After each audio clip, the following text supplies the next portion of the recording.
Hello and welcome to Days of Roar, a Detroit Tigers podcast brought to you by the Detroit Free Press. I'm your host, Tigers beat writer Evan Petzold, and as always, I'm joined by Chris Brown from Tigers Minor League Report, and we are going to get you straight to the big news of this past week. Tanner Rainey, a right-handed reliever, has re-signed with the Detroit Tigers on a minor league contract. Chris, what are your reactions to Tanner Rainey and the Tigers reuniting for 2026? Yeah, it doesn't mean much at all. Tanner Rainey has been a guy who has some time in the big leagues. He's got a fairly big arm, but this is a guy you signed precisely because he's somebody you can get rid of without feeling bad, which is kind of paradoxical, but you know what I mean? Like, he's a decent arm to have in an emergency, but also a guy you can get rid of at any time if you want somebody else. And he's not on the 40-man, nothing like that. So it's just a minor league deal. Not bad to keep him around. It was a smart play by the Tigers when you consider the way they went about it. I mean, this guy had a projected arbitration salary of $1.6 million. So the Tigers essentially designated him for assignment, then non-tendered him to make him a free agent. So you remove him from the 40-man roster, then you force him into free agency, and then you re-sign him on a non-guaranteed minor league contract,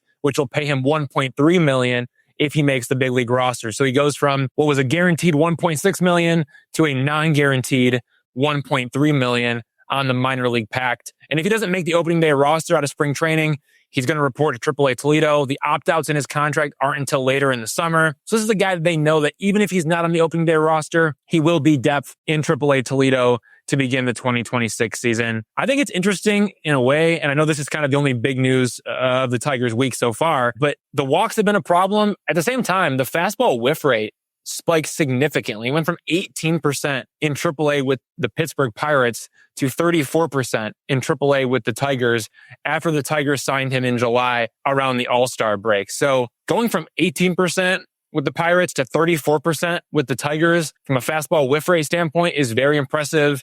For context, the average AAA fastball whiff rate is right around 23%. So he goes from below average before joining the Tigers to above average after joining the Tigers. If Tanner Rainey can continue to miss bats with this fastball at that type of an elite rate, maybe he can contribute at some point in 2026 in some type of role. Like, I like pitchers who miss bats with their fastballs, and it doesn't hurt that he also has a slider that can miss some bats too, specifically at that AAA level. So the stuff is definitely there, but again, the walks are the big issue, and they have been throughout his entire 8-year MLB career, including winning the World Series with the Washington Nationals in 2019. Aside from the Tigers, though, the real big news of the past week across the baseball landscape. Some relievers off the board: Ryan Helsley for 2 years, $28 million to the Baltimore Orioles, and Devin Williams for 3 years, $45 million to the New York Mets. But the biggest signing so far in free agency, Dylan Cease, on the day before Thanksgiving, signed with the Toronto Blue Jays for 7 years, $210 million. Probably the most attractive starter on the free agent market when you consider age and track record. What do you think this means for Tarik Skubal's market next offseason? I think anytime somebody sees a pitcher signed for big money, they wonder, oh, what's that going to mean for the next class coming in? And if you look at that next year's class of free agents, it's like Tarik Skubal and nobody else, not only when it comes to pitchers, but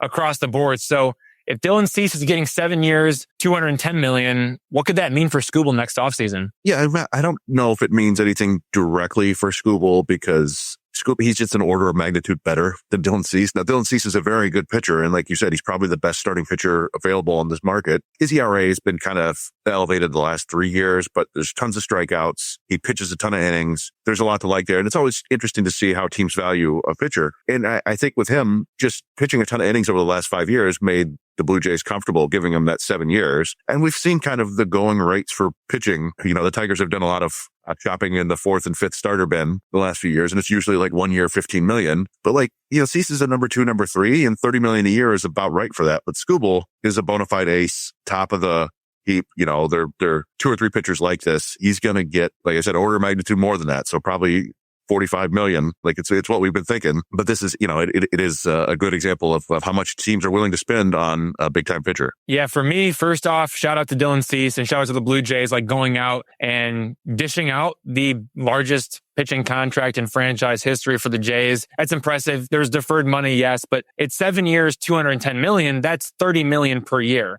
And Dylan Cease is a high strikeout, high walk profile. It's a 4.18 ERA over the past 3 seasons. He's never won a Cy Young. And then you think about Tarik Skubal, high strikeout, low walk profile. with a 2.39 ERA over the past 3 seasons, who's won back-to-back Cy Youngs. So if a 30-year-old Dylan Cease is worth $30 million per year for 7 years, then when Tarik Skubal becomes a free agent, what is a 30-year-old Tarik Skubal going to be worth? Maybe $40 million per year for 10 years? Like if Dylan Cease is worth $30 million for 7 years, Tarik Skubal's got to be worth at least $40 million for 10 years. And it's starting to become very easy, I think, for everyone to understand why we have been talking about Skubal becoming the first pitcher in MLB history to secure a $400 million contract. And if there's a bidding war, we could be talking about $450 million or even more. I think the Max Fried contract from last offseason, 8 years, $218 million, is probably a better way to evaluate Skubal's market because he's a left-hander who's signed with the Yankees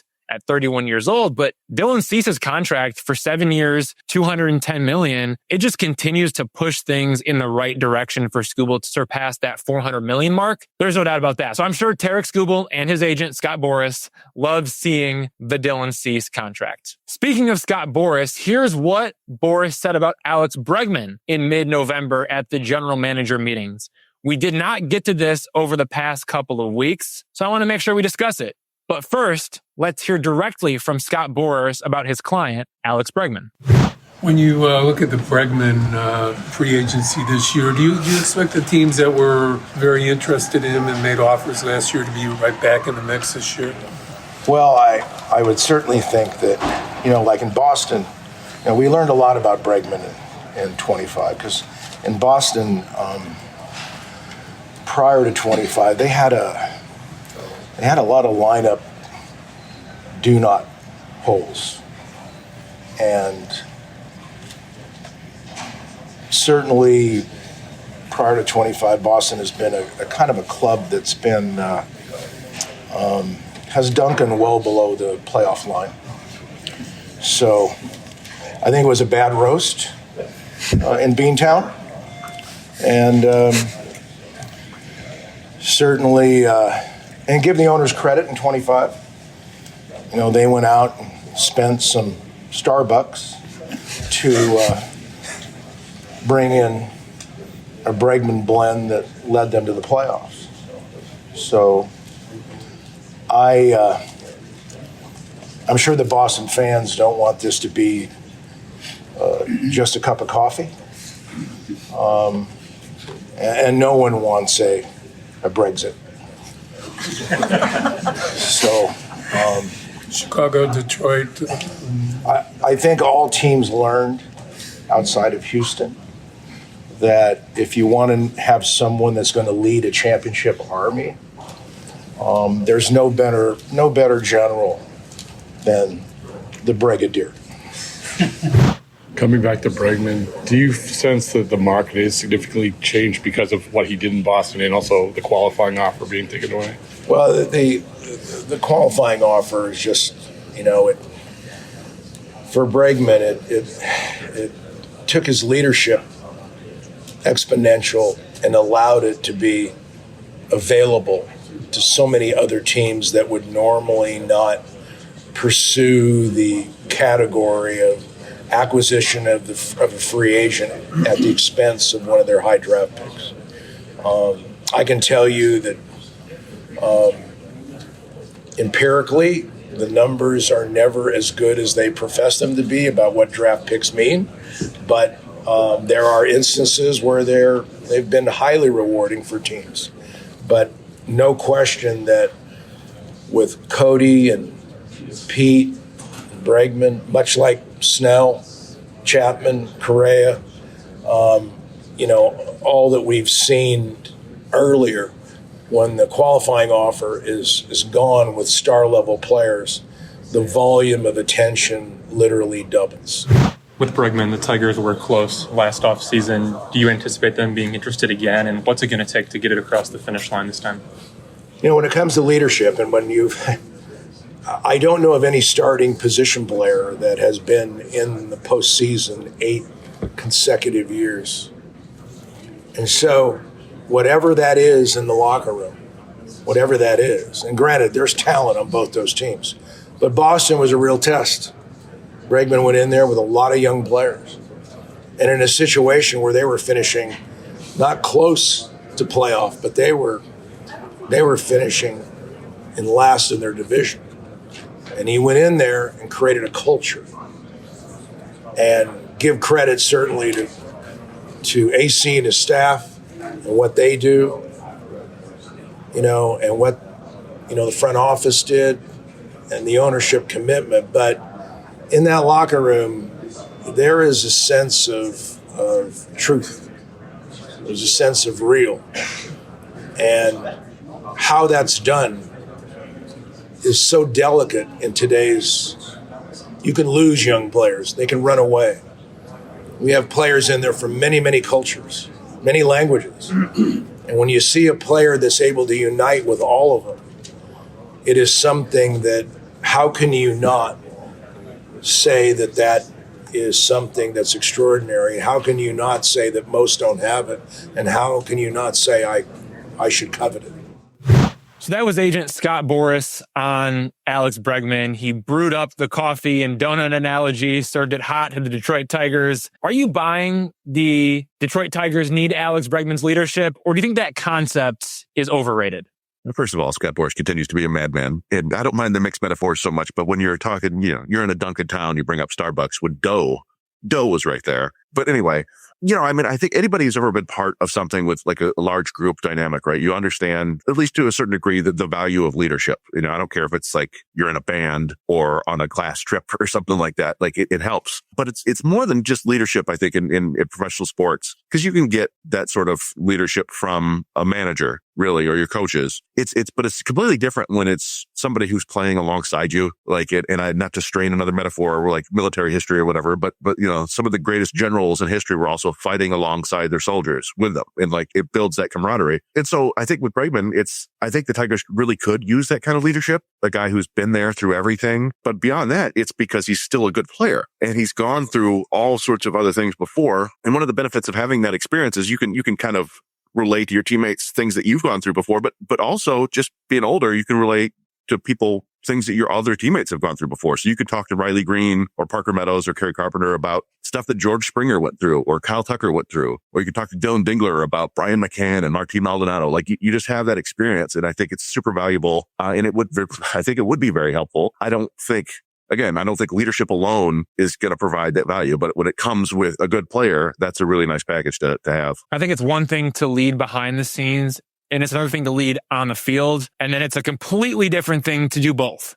And that's what Alex Bregman brings, is he will lead behind the scenes and he will also lead on the field. It's a very, very special player. I go back to spring training. One of the really cool things that Alex Bregman did in spring training with the Red Sox was he chose to ride the team bus to a road game. And for those who don't know, when you're in Florida for spring training, it is long travel and it is sitting in traffic. I mean, it's miserable traveling back and forth, especially when you're going from Fort Myers, where the Red Sox are, to Sarasota, where the Orioles are. That is a long trip. And the Tigers go on those kind of long trips all the time. And more often than not, Javier Baez is not on the trip, right? And if he is, he's driving himself. Gleyber Torres, same thing. He's either not on the trip, or if he is, he's driving himself. Those guys do not ride the team bus. But in this case, Alex Bregman wanted to ride the team bus, which is like unheard of for a veteran star, just to spend time with Roman Anthony, Marcelo Meyer, Kristen Campbell, the young under 25 prospects that the Red Sox had going into 2025. And he spends time with these guys, gets to know them, helps them feel comfortable in that culture, and helps develop it, cultivate it. Beyond that, Alex Bregman is the guy who speaks Spanish. So you talk about Alex Bregman being able to talk to Riley Green or Dylan Dingler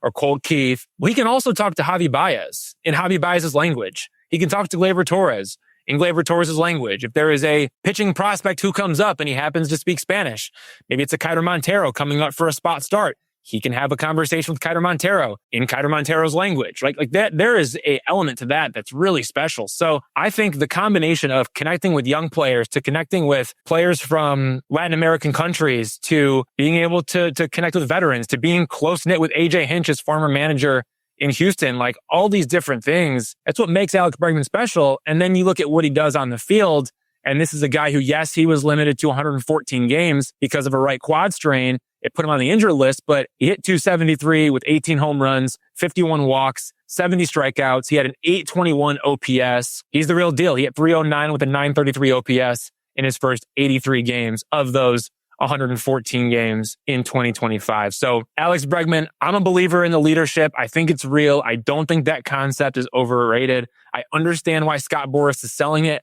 And if I'm the Tigers, I'm interested in buying it. Question one of the big two. The Tigers are interested in right-hander Michael King on the free agent market. Is he a perfect fit for the Tigers rotation? And just as a refresher, the Tigers rotation currently, Tarik Skubal, Jack Flaherty, Casey Mize, Reese Olson, Troy Melton. I've already mentioned the 5 problems there. Skubal could be traded either in the offseason or the trade deadline, or he's going to walk. Jack Flaherty is inconsistent. Casey Mize is only average. Reese Olson is injury prone. Troy Melton lacks experience. So first things first, is that 5-man rotation good enough for the Tigers to reach the postseason for the 3rd year in a row and ultimately win the World Series? Because I have my concerns. It seems like they would need somebody just like Michael King. Yeah, I mean, I think it's probably good enough. They made it to the playoffs with parts of that rotation this year. It's good enough because Tarik Skubal is in charge of that rotation, at the front of it. King is an interesting arm, and I think he is a good fit, if only for the fact that he's kind of one of those guys who's got upside, but is still risky enough that he's not going to get one of these monster pitching deals, most likely. Because, if you look at his track record, he had a really good year as a reliever in 2022, and then kind of this surprising transition into starting late in 2023, including some interesting outings in the postseason. And then he was awesome as a starter in 2024 for San Diego. And then last year, he wasn't quite as good, and he went down with a shoulder injury. It was like a nerve injury in his shoulder, which is always a little bit scary. He did come back after about 3 months, but then immediately went back on the IL with a knee problem. And then when he came back from that, he had 2 disastrous outings. He gave up 6 home runs in two starts, I think, over 8 innings. But then he finished the regular season with 7 scoreless innings and then 1 scoreless playoff outing. So there's just that upside there of being a number 3, number 2 starter, even if he has everything going. But there's still enough concern there that I think you might be able to, like I said, get him for a deal that's not super scary in terms of years or dollars. In some regards, and if you just look at his stuff too, it's this outstanding changeup, and the fastball kind of comes and goes, and the breaking balls have always been a little bit iffy. Maybe the Tigers think they can help him with the sweeper and the slider, but in some regards, he's kind of Jack Flaherty-esque as this guy who, there's the upside there, and we've seen it, but it's a little bit unknown. And so it wouldn't shock me if he gets a deal sort of similar to what Flaherty got last year, maybe another year. So instead of 2 years and $45 million or whatever, it's 3 years and $70 million with a couple opt-outs, something like that. And I think the Tigers would be willing to do that. It's just a matter of how other teams view him. Yeah, I think the Tigers desperately need another frontline starter, both for now and the future. I mean, even with Tarik Skubal, right? If you keep him and you go into the season with him, and let's say that you're competitive, so you don't trade him at the deadline, but you let him walk, it would be nice to have somebody in a number 2 role who you can at least feel confident in going into 2027, because after 2026, Tarik Skubal will be a free agent. Casey Mize will be a free agent. And Jack Flaherty will be a free agent. And that will leave Reese Olson and Troy Melton from the 5 pitchers that I mentioned earlier, plus Jackson Jobe after he recovers from elbow surgery. So there are some high upside pitchers there when you talk about Reese Olson, Troy Melton, and Jackson Jobe. But who can the Tigers actually count on to be a consistent frontline starter without Skubal, Flaherty, and Mize? I think the truth of that is none of them can really be counted on yet. I don't think you can count on Reese Olson or Jackson Jobe or Troy Melton at this point. Maybe by the end of the 2026 season, you will be able to. But as we sit here today, I don't think you can truly count on any of those guys to be their real frontline starters. So that's why I think the Tigers need another one of those, both for now and in the future. And that's where Michael King comes in. He doesn't have that lengthy track record of durability or success like Dylan Cease does, because he only recently transitioned from reliever to starter. But his changeup, it's nearly unhittable. The fastball gets plenty of whiffs. I predicted him for 4 years, $90 million at the beginning of the offseason. Do you think that still holds up even after seeing how much Dylan Cease got? And if you're the Tigers, would you do 4 and 90? Does that make sense? Or do you go after a cheaper option like Chris Bassett for a 1 year or 2 year deal and then maybe reevaluate things with the rotation next offseason after Skubal, Mize, Flaherty become free agents? Do you think Michael King for 4 years, $90 million, is that in a good range, you think? Does that make sense? Yeah, I mean, I think that would be pretty close to what he'll get. I was saying 370, something like that. It depends kind of. I feel like there will be an opt-out or two just because he was so good in 2024 and the last year was kind of iffy and the injuries. But yeah, I mean, if you're getting that guy from 2024, that's kind of a steal. If you're getting the guy from last year, it's a little bit more iffy. So you got to kind of split the difference there. But I could absolutely see, the starting pitching market. As you said, Cease is already off the board. The rest of the, good starters are going to start going off the board, you would think. So as long as the medicals are okay there, then yeah, I could see him getting a deal like that. And I could see the Tigers handing out a deal like that. I don't know if Scott Harris will ever go more than 4 years with any pitcher, but he seems like the sort of guy that he would take a chance on. And you wonder if in 2024 he was pitching like a number 2 starter. Maybe the Tigers believe they can make Michael King even better than what he was in 2024. And that would certainly be fascinating, where if the Tigers go out and sign Michael King with the hopes that he can be a number 2, number 3 starter, but has the upside to be, an upper tier number 2, maybe even a low tier number 1. Well, now you really feel good about yourself moving out of the Skubal era and into a new non-Tarik Skubal era if the Tigers can get the most out of Michael King, because I do think it was 2024. That was his first year as a starting pitcher coming off of a long period of time as a reliever. If that's how good he was in year 1, what can he be beyond that once he gets back to full health? And if the Tigers maybe make some tweaks, we know their pitching lab is very, very impressive. So I think that's what makes him such an excellent fit for the Tigers. It's the combination of the recent transition from reliever to starter, the need for a number 2, another frontline starter alongside Tarik Skubal, both now and then also in the future when Tarik Skubal leaves. And then at the same time, Michael King, he has the pitch mix and the intellect, I think, to thrive with the Tigers as long as he stays healthy. I think it's a really good fit. Tigers interested in Michael King. We'll see if anything happens there. Question 2 of the big 2, the Tigers' payroll for 2026 opening day is currently projected for about $140 million. It's about 135 to 140 million, somewhere in that range. So we'll go with 140 million. In 2025, the opening day payroll was 143 million, but it would have been around 170 million had the Tigers signed Alex Bregman. So let's assume the Tigers have 35 million to play with this offseason, taking them to 175 million for the 2026 payroll. How exactly should Scott Harris spend the 35 million? And do you think there's any chance the Tigers spend more than that? I do. I guess in this scenario, you're basically treating Torres like the big free agent bat and Flaherty like the big free agent pitcher, which is easy to scoff at. I'll say, you can always get 2 big free agent bats. But I will say, if you go to Fangraphs and look at their roster resource thing, and they have projected WAR for next year for all the free agent hitters, Torres is the 5th highest of all the free agent hitters. He's behind Kyle Tucker, Bo Bichette, Alex Bregman, and Cody Bellinger. So that's not bad. If you look at it like that, like, hey, we got the 5th best hitter available, theoretically. Flaherty, not so much. It's 2.2 WAR. It's the 11th best pitcher. Still not awful, but like, that's not the big free agent signing you got. I do think there is a chance they spend more. I guess it's one of those things where we'll believe it when we see it. But, they were willing to go up to 175 last year after a season when they had, how many fans? 1.8 million fans showed up. This past year, 2.4 million fans showed up. So that's I don't know, figure out the percentage yourself. That's a lot. That's a big jump. Now, if you feel like you can reinvest that money and kind of reward the fans, then I think you could go up to 185. Who knows? They're nowhere close to the luxury tax threshold. It's 244. So they're just doing this. It's their own, standard. They're not worried about going over. So they could go higher. I am skeptical, but we'll see. In any event. So yeah, they have 35 million to play with. It really does feel like they're probably just going to go out and get a couple of relievers and maybe another depth starter. Depends on the quality of the reliever that they got. We've already seen, one of the, or 2 of, I guess, the top 4 relievers come off the market, and they don't feel like a fit for Edwin Diaz. So I don't know. I don't know what you do there with your 35 million to spend. I'm sure you have some ideas. So I would have started with Devin Williams, but Devin Williams is with the New York Mets. So instead of Devin Williams, if there is 35 million to spend, and that's the most that the Tigers are going to go out and dish in the free agent market, here's how I do it. Right-handed starter Zach Gallen at 2 years, 40 million for 20 million added to the 2026 payroll. That leaves us with 15 million remaining. Then right-handed reliever Kyle Finnegan at 2 years, 20 million for 10 million added to the 2026 payroll, leaving us with 5 million to spend. And then right-handed reliever Luke Weaver at 2 years, 14 million for 7 million added to the 2026 payroll, leaving us with technically minus 2 million. But we're going to go with just $0 remaining at that point. So Zach Gallen as a bounce back starting pitcher, I think he has number 2 upside, but maybe profiles more as like a number 3 or number 4 right now. And we'll see if he truly bounces back. Kyle Finnegan, that reunion, it just seems like it's bound to happen. As for why it hasn't happened yet, maybe it's Kyle Finnegan wants 2 years. The Tigers only want to give him 1 year.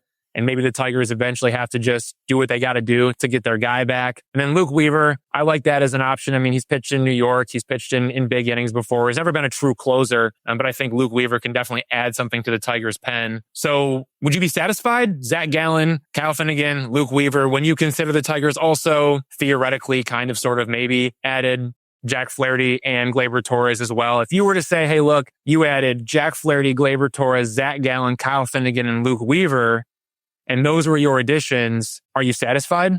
No, I mean, I'm sure fans would want a bigger bat again, right? They always want more, and that was kind of the offense that let them down there at the end. But they really needed to bulk up the bullpen, and adding another semi-reliable starter, like you hope Gallen could bounce back, like you said, and be that mid-rotation starter for a deal. I think that would be a good offseason for sure. Yeah, I was putting together something similar with Weaver and Sir Anthony Dominguez and Finnegan. I was just like going full bullpen. And then adding your guy, Ahmad Rosario, there as your kind of right-handed specialist for like $4 million or whatever. So yeah, I mean, if you're holding yourself to $35 million, then I think you can still make an impact. Now, if you get up to 45 or 50 million, then things can get really interesting. But again, we'll have to wait and see if they can do that. Yeah, I would love for the Tigers to sign Alex Bregman for 6 years, $160 million at like $26 million per year. Then go out and get Kyle Finnegan on that 2-year, $20 million deal for $10 million per year.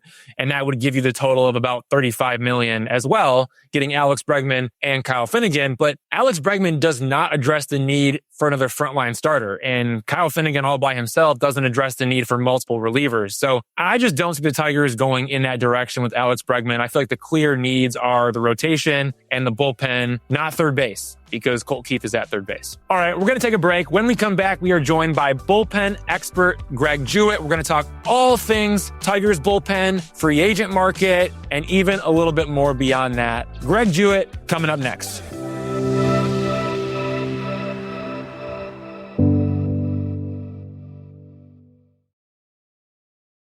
Everyone, I'd like to welcome Greg Jewett, an expert in relievers and bullpens, to the Days of Roar podcast for the second time. We had him on before the trade deadline, and we are lucky to have him on now again that we're into the off season. Greg contributes to The Athletic, where he writes about fantasy baseball, and he is the owner of CloserMonkey.com, where he writes about relievers. Greg, thank you for joining us. My pleasure. It's nice to be on with both of you. All right, so I know a few relievers have already signed, but what is your evaluation of the free agent class as a whole for relievers this offseason? Is it stronger than most off seasons, weaker than most off seasons, or somewhere right in the middle? I think it's stronger and it has more depth. I mean, it's top heavy. There's not quite the amount of setup and middle guys as there has been in years past, but the front end of it is pretty strong with the relievers that have already been signed, but there's still some out there that are still garnering plenty of attention. So, I mean, for a lot of teams, there's really no excuse if getting a closer was your off-season goal to not accomplish that. So it all just going to kind of depend, like you've already intimated. A couple of the dominoes have fell, and it sounds like at the winter meetings, the closer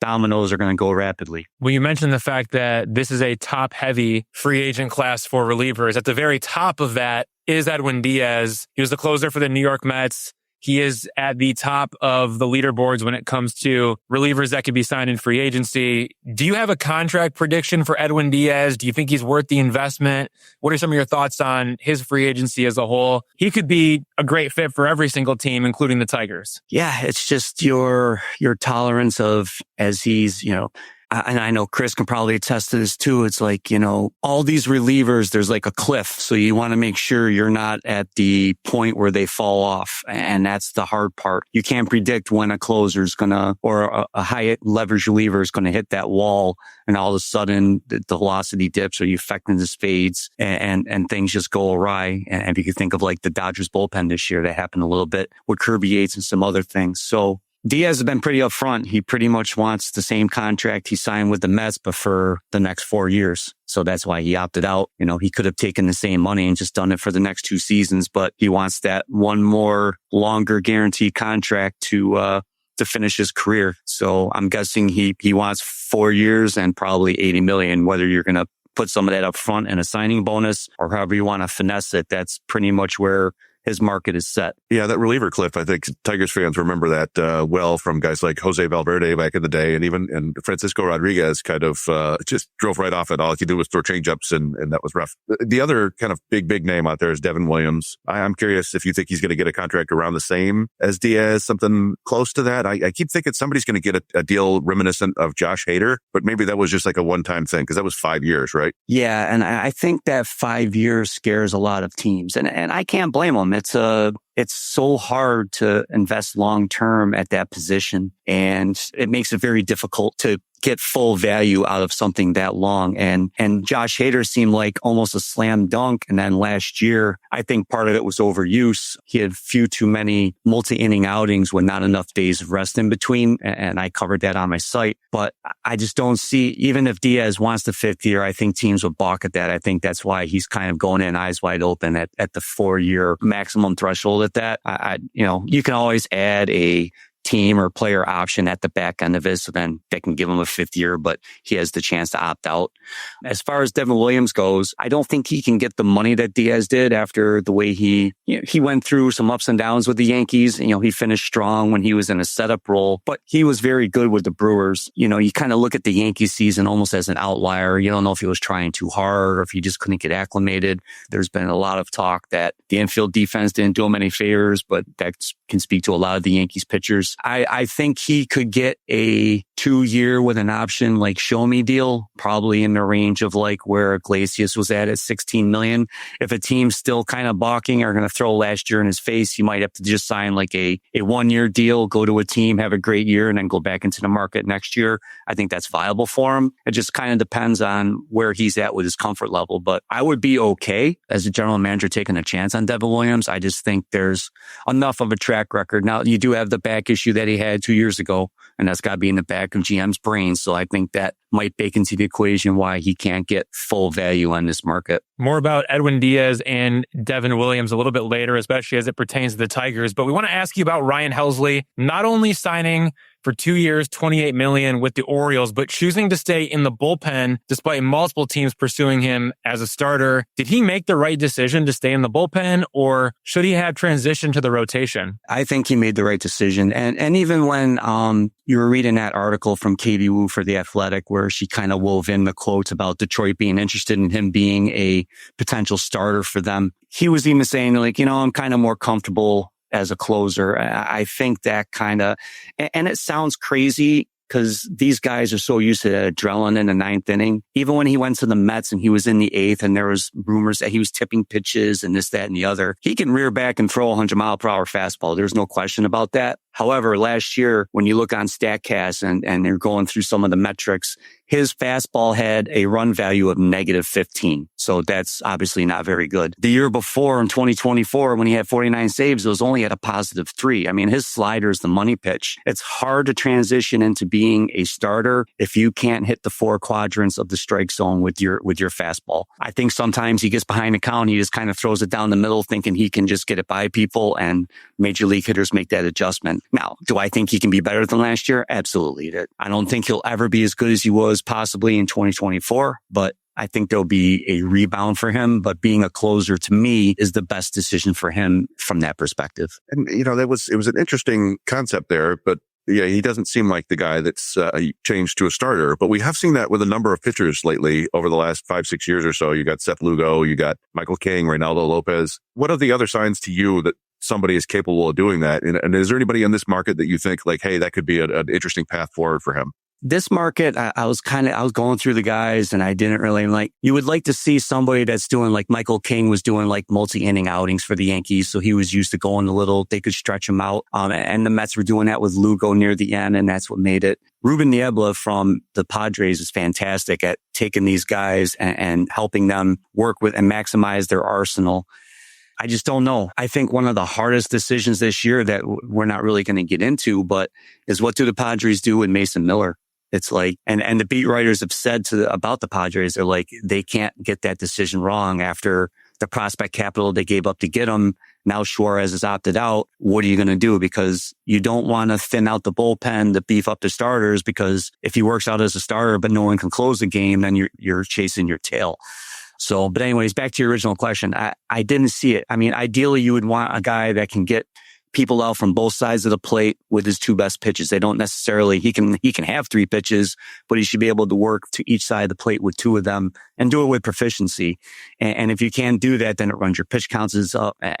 Or if you're not a ground ball pitcher, you can't just get those easy outs early in the counts. So it makes it a difficult transition. We're going to see the White Sox try and stretch out Grant Taylor, I believe, this year. They're talking, they want him to do more multiple inning outings as a way to bridge maybe the gap for him going to a starter next year. But it's a tough needle to thread, especially if a guy can't make that jump. So that's what I think the pitching coach and how broad the arsenal is lends into the fact if that reliever can make that jump. Another free agent reliever who signed a contract, Rafael Iglesias, back to the Braves, 1 year, $16 million. To me, that seems like a lot of money for 1 year of Rafael Iglesias, but he was the first notable name to sign. Does that $16 million in 2026, does that set the market for relievers in free agency this offseason, or is it different because he's re-signing with the Braves rather than going out and signing with a new team? Yeah, I think there was just familiarity there. They were like, what's it going to take for you to come back? And he probably came up with a number and then they countered and agreed on the 16. I don't think he wanted to go through a lot of negotiations, get to know a new clubhouse and things of that nature, and the beat writers from Atlanta kind of intimated the fact that they didn't trade him at the deadline, made that a much easier path for him to return. Like if Atlanta had traded him at the deadline, he probably would have gone out and sought a contract elsewhere. So I think that was just one of those, they did him a solid, so he did the same thing. And they know what they're getting for 1 year, especially when the news broke that Joe Jimenez was having a setback with his knee procedure and other things that kind of made them getting a closer a priority. Joe Jimenez is a name that Tigers fans are familiar with. Of course, he came up through the system. I know. But yeah, so I guess we could transition to the Tigers a little bit. And they seem pretty motivated to add people to their bullpen this year, and they're supposedly active in the market for relievers. Do you think any relievers really stand out as good targets for them? It just depends. I mean, you guys have a better idea dealing with AJ Hinch on a day-to-day basis. And if I'm citing and reading all the articles correctly, he's only announced one person as a closer in the last few years, and it was Gregory Soto for a time. I mean, no one else has ever had that label from him saying he's my closer. Will Vest was the preferred save option for a lot of last year. And he did well. He had a little bump in the road there, like late August, early September. He had some struggles, but he turned the ship around. He was very good in the playoffs. I just don't know if they want to pay top dollar for somebody to do that. And all of this fits into the Skubal window. I don't know. Again, we're talking about tough needles to thread. You've got this Skubal thing with the contract and burgeoning free agency. And, should they keep him? Should they trade him? I mean, there's a lot of moving pieces there. That's why, if Devin Williams said, hey, just give me X amount of money for 1 year and then I can opt out, that would be like an ideal fit. Cause then you're like, okay, you come in, do the thing. And if he struggles, then you can flip Vest in or work him around or do what you need to do. I read Evan's column today about Kyle Finnegan being interested in the reunion. And I don't think there's anything wrong with that. He did much better ramping up the use of his split finger. His swing and strike percentage with Detroit, that spiked up to almost 18%. He did lose a little bit of swing and miss on his fastball, but that's because he was throwing it more up in the zone to try and get pop-ups and things of that nature. So I don't think that's a bad move. If he's like your fallback, all right, we're going to maybe go for Devin. Finnegan's our fallback. And then at the edges, there's guys that are interesting. It feels like Mark Leiter Jr. is almost like a guy that Detroit would get.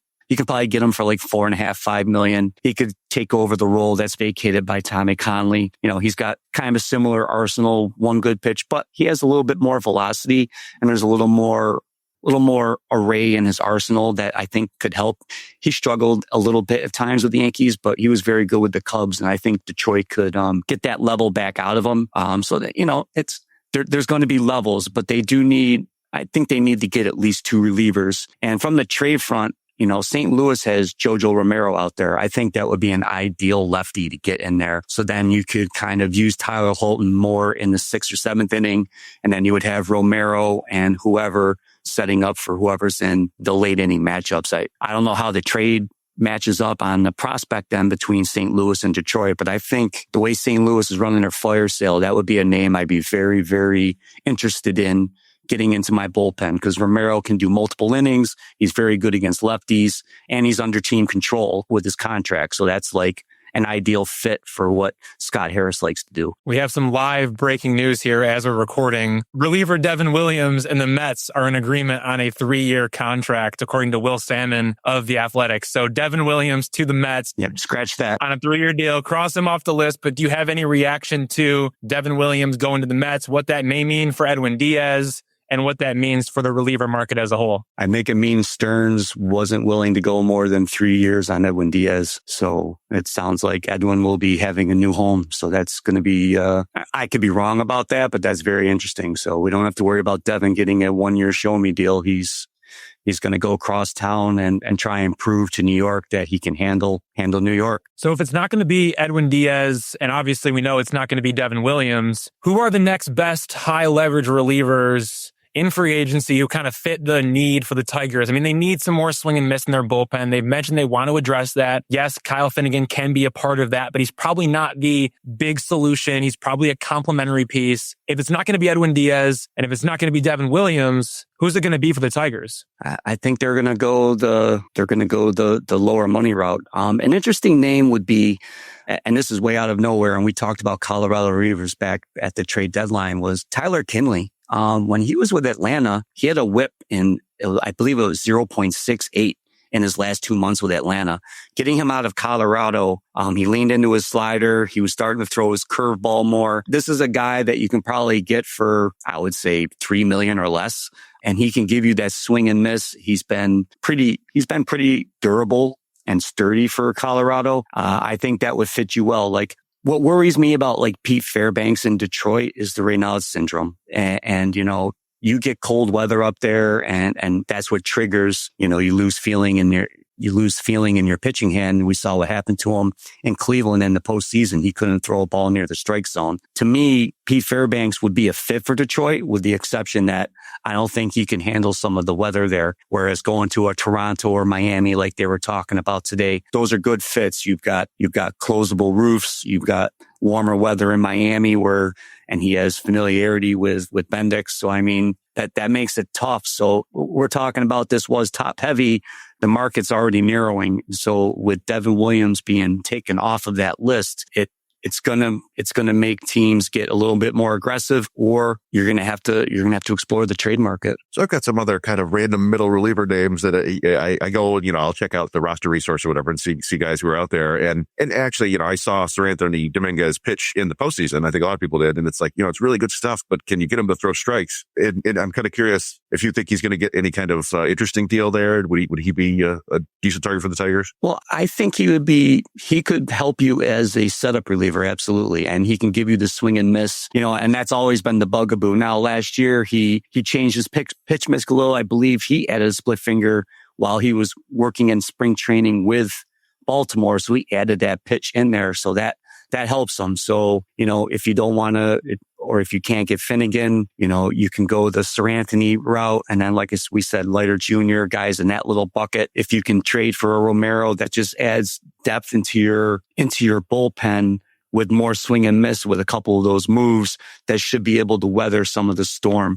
I think Detroit's proven they can work without a proven closer. It's just a matter of locking up those 6th, 7th, and 8th innings to make it an easier transition to those last 3 outs. Can I get your take on an approach too and we saw the Tigers do this at the trade deadline, quantity over quality. Like they went out and they kind of just threw the cards out at a bunch of different relievers. And obviously it worked out for Kyle Finnegan, but for others, it did not work out. Should they take that same approach here in free agency / trade, or should they go out and get a big name and then maybe add one more complementary piece and go for more of a quality over quantity? Like, what are your thoughts on two different paths? Tigers can pick one or the other. Well, of course, we want both quantity and quality. Like I said, if you could get two of the guys we've been kind of talking about and you can add, like I said, if you could try and get a Romero Steven Matz was much better as a reliever than a starter. I think he proved that he could handle getting lefties out in those big situations. It's just a matter of what these guys want. I think Matz would need a little coaxing because I think he still thinks he's a starter, but he was much better metrically and performance-wise as a reliever. And I think these guys you need to accept it and lean into it rather than fight it, because it's better to be a leverage reliever than the 7th starter on a lesser team. So I really think you need at least 2 relievers. You guys let Lang walk and a few other things. So it's just a matter of how the front office wants to handle it. But again, the reliever market, usually it goes quick. Hopefully the front office is talking right now and they've got their game plan. So if Finnegan was the fallback for Williams, you might want to strike sooner rather than later, because you don't want teams to be circling and come in and do that, especially when he voiced his opinion saying, I really liked it here, I'm willing to come back. I think you need to, if it's 2 years at $20 million, it's not my money. But if that's what's going to take to get him back, then I think you have to entertain it, especially now. And I'm sure the Tigers would love Kyle Finnegan for 1 year, $10 million, but Kyle Finnegan might want 2 and 20 from the Tigers. But yes, the Tigers are interested in re-signing Kyle Finnegan, and Kyle Finnegan is interested in re-signing with the Tigers. So there is mutual interest there. We'll see if the deal gets done. But what did you make of Kyle Finnegan's performance? He made the big change in the pitch mix, going with more splitters, fewer fastballs after the trade deadline. Did you like the changes that he made? And do you think that they are sustainable going into 2026? Or are we going to get to a point where opposing hitters are just going to start laying off the splitter and trying to hunt the fastball? Like, there's obviously that cat and mouse game between hitter and pitcher. Could things swing in the opposite direction with Kyle Finnegan as he made such a drastic change with his mix? Yeah, and of course that's the joy of the major leagues, because there's always the pitcher makes one adjustment, then the hitters adjust back, and then you have to come back. What I liked most about what the Tigers did was it wasn't the amount of splitters that he threw. It was the fact that he was another pitcher like Helsley. A lot of his fastballs in 2024 were like in the middle, like the heart of the zone, like the middle third, and he, with the Tigers, you could see, and I was like, if he would just elevate more, he would have more success. So, okay, so now he did elevate more when he was with Detroit. So now can he elevate and get it inside and outside on both sides of the plate? So you take the elevation and now you help him get those pitches in less hittable zones, and then you can get more whiffs out of those things. And then once in a while you throw a sinker that goes against, they think it's the splitter, but it's a little faster and dives down. You can make ways around that and make it work. And I think Finnegan could, again, as long as Finnegan's not your closer, I think he can help you. And again, he's been the guy takes the ball. That's probably one of his biggest pluses is you need him to go 4 outs. He'll do his best to get you 4 outs. If you need him to get 2 batters in the 8th because there's runners on base, you need a ground ball, he'll do his best to do that for you. So his pliability and ability to match up in that bullpen, I think helps the team. But again, if you don't want to get caught when all this market starts to move and then you're left with nothing again, and then you're throwing a bunch of pieces at the wall like Rafael Montero and hoping one of them sticks. Yeah, with Finnegan, it was interesting to see them in the pitching development has gotten so much better over the last decade or so. It feels like there aren't organizations where you can kind of take advantage and fix a guy, but the Nationals might have been one of the ones you could. But I'm curious if there are other pitchers out there you think like, hey, that guy might take a step up. He has a similar usage tweak, or, get him to stop throwing his bad pitch and start throwing his good pitch. There is. And you make a great point, because I think one of the reasons the Nationals, the way they turned over the front office was exactly because they wanted younger and a more analytical group to get in there and do those things and get pitch development underway. And I've heard nothing but good things from the folks saying that the people that are adding are really going to help them turn things around. And you can try and scout some of these people and see what you do. But what I don't want Detroit to do is just like a half measure and say, all right, we're going to throw $15 million. And there's nothing against Kenley Jansen, because I like the guy and I respect him. But at the same token, I don't think you want to just give him $15 million and hope he's the solution, because he's openly said he only wants to pitch in the 9th inning. And I don't think that fits in what Hinch wants to do. I think he likes his bullpen to be able to do and match up with whoever he wants. So you can't, it's the old 6 one way, half a dozen the other. So, yes, there are people out there that you could probably get something and squeeze out of. It's just a matter of if those organizations are willing to give up that player. Or we haven't talked about Brad Keller. He was very, very good for the Cubs. He would be somebody that I think, because he worked as leverage when Palencia first got hurt, and then he was closing games in the playoffs. He almost feels like somebody that could fit into Hinch's system, and he's got a wider arsenal than Finnegan, so that could delay.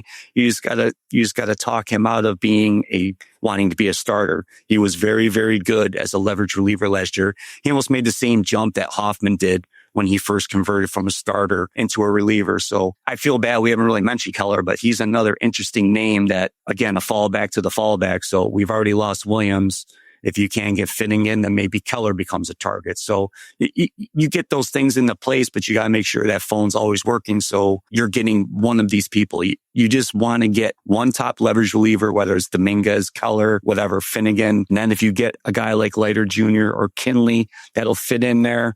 That helps you absorb the 6th and 7th inning. And now you're building a bullpen from the 6th inning out instead of from the top down. Yeah, I mean, that was kind of the next thing I was going to ask you was about some of these failed starters, as it were, who might move into a bullpen. And there's always, that transition year. And we touched on lefties a little bit. It's not a great free agent crop for left-handed pitching. But I do wonder if there are some free agent lower tier starters who you think might fit as maybe a reliever down the road. I tried to look, and it was funny because Austin Gomber seems like somebody that could just, he's had a few relief outings and they've all been terrible, but you don't know if that was just because he was with the Rockies or you don't know what kind of relief outing he was making. I mean, I didn't have time to go through his whole game log, but he seems like somebody that could probably get you some swing and misses if he could adapt to the role. But he would be somebody that needs, I think, a little time and a way to edge into it. So it's from the lefty side, it's not a terrific market. All right, last thing I'm going to leave you guys with is from Anthony DiComo of MLB.com. The Mets are still interested in re-signing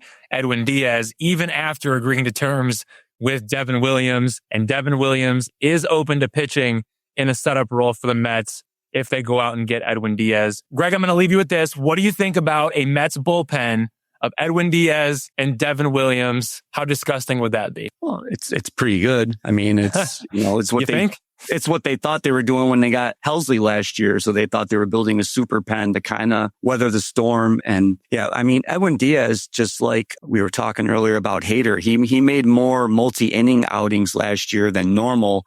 And that's because the Mets bullpen didn't really have much to get to him. So they were running on fumes. So there was games where he had to get 5 outs and things of that nature. And I'll give Diaz credit. He took the ball and did it. But yeah, this way you don't have to overextend these guys if you get a very strong 8th inning guy. So I haven't seen the money yet for Williams, but it's the Mets, I think, recognize the fact that even if they don't move a starter, they still want to firm up that back end. And they're probably going to do it this way. Then they can take whichever starting pitching project they want and they can kind of ship them into the bullpen to help absorb some of those innings rather than adding X, Y, and Z as a reliever and building it that way. So this will be interesting. So obviously everything I've said about Devin Williams and Edwin Diaz has been debunked within just this interview. So that's the wonderful world of covering closers. It just, you think you got it and then the rug gets pulled out from under you and you just brush yourself off and you start talking about the next thing. So I can see the Mets doing that. Again, I only see 3 or 4 teams really to get Edwin Diaz what he wants. And the Mets are obviously one of them because they have the owner that's willing to spend. So it's kind of a narrow market for Edwin if he's demanding 4 years. So this will be curious to see what happens. But I think Devin Williams, he's going to get paid no matter what. So he's like, I'll close or I'll pitch the 8th. I don't care. I've got my 3-year deal and let's go. So it's going to be curious. This is probably going to be a very busy little 8 to 9 day window for me, covering closers in this little capsule here. But after the dust settles, it makes life a lot easier. Well, we will see what happens. All right, Greg, thank you for joining the Days of Roar podcast to share your insights about the reliever market and free agency this offseason and reacting to some live breaking news about Devin Williams. If the Tigers are seeking bullpen upgrades again at the trade deadline, I'm sure our listeners will be hearing from you again. Thank you for joining us. Thanks so much for having me on. Nice meeting you, Chris, and always good to talk to you, Evan. Thank you. Everyone, that was Greg Jewett, an expert on all things relievers and bullpens. We have more to discuss this week, including some more talk about the Tigers bullpen. But first, let's take a break.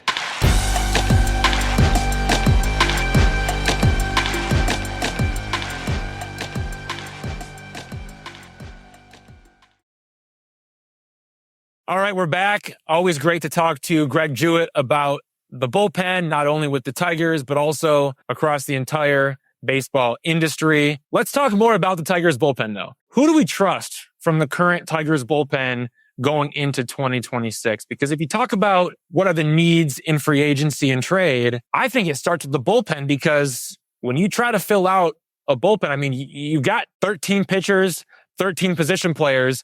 You know that 5 of the 13 are going to be starters. You got to fill out a bullpen. And when you're looking at this Tigers team right now, it kind of becomes tough to fill out a bullpen without any additions. I think that kind of emphasizes just how important bullpen upgrades are going to be this offseason. Who from the pen do you trust right now? Yeah, and generally speaking, my philosophy is kind of to look at all relievers with a little bit of skepticism until they sort of prove themselves over the course of the season. It's somewhere between like a side eye and a stink eye. I'm really looking at it. And the only one who can escape that, I think, so far for me is Vest. I've come to trust Will Vest. Now, I also know that relievers can be awesome for a year or two and they completely fall off the map. Look at Jason Foley, Alex Lang. Yeah, it could be an injury, could be control issues, could be anything. That they just, they're very volatile. It's a tough thing to go out there and pitch back-to-back days or 4 times in a week and stay healthy and stay consistent. So yeah, Will Vest is the only guy I really trust right now. Tyler Holton had my trust. He was like this heading into last year, and then he had kind of a rough year. And so now I'm a little bit iffy. And after that, I really don't. I mean, there's some guys I'd like to trust, but I can't fully believe in Brant Herter yet. I mean, he's shown some flashes. Brendan Hanfey has shown some flashes, but he's limited. He's gets in trouble against left-handed hitters. So it's tough. Yeah, they need to add some weapons back there for sure. If you go to Fangraphs and you look at the depth chart for the Tigers on the roster resource, I'm going to read the projected bullpen, and this is from Fangraphs. And you tell me when you're uncomfortable. Here's the list from closer all the way down. Will Vest, Brendan Hanfey. Uncomfortable. I'm uncomfortable there with the number 2. And that's where we're at, right? When you look at the projected bullpen across the board, according to Fangraphs, they have Will Vest, Brendan Hanfey, Tyler Holton, Brant Herter,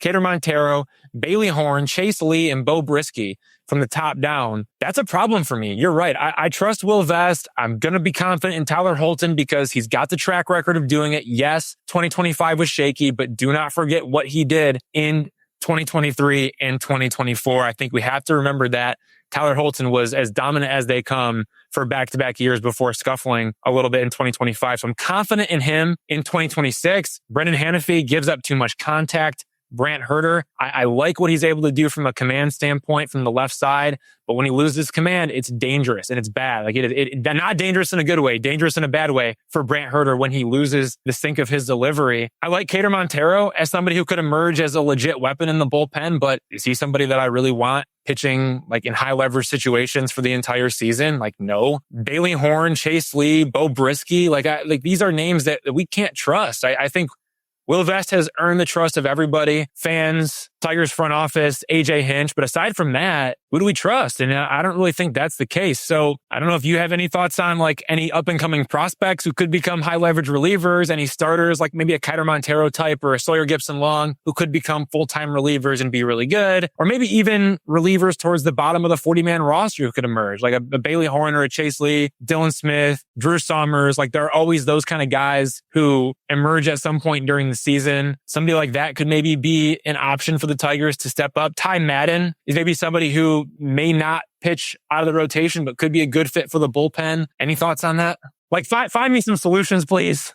Well, I'm afraid there aren't any right now. You do mention, Montero does seem like a guy who would have the best chance to do it, as he's pitched out of the bullpen. He wasn't necessarily great in bulk relief outings last year, although he did pitch pretty well in the playoffs, but it still wasn't like dominant or anything like that. It wasn't like Troy Melton looked like, okay, this could be a dominant reliever if you wanted to keep him there. I don't think they want to, but Montero, I think, could be a guy who grows into it if you get him to throw just a little bit harder, because he touched 96, 97 occasionally. He doesn't seem to get there very often anymore. But after that, yeah, it's they added Jake Miller to the 40-man roster. He's a left-handed pitcher. He's only thrown about 25 innings in Double-A, but he's really more of like a Tyler Holton style reliever, I think, or a kind of a fifth starter. You did mention Ty Madden. I think that could be interesting if he comes back. He's another guy who used to throw fairly hard, and if you just tell him, okay, you're going to be a reliever now.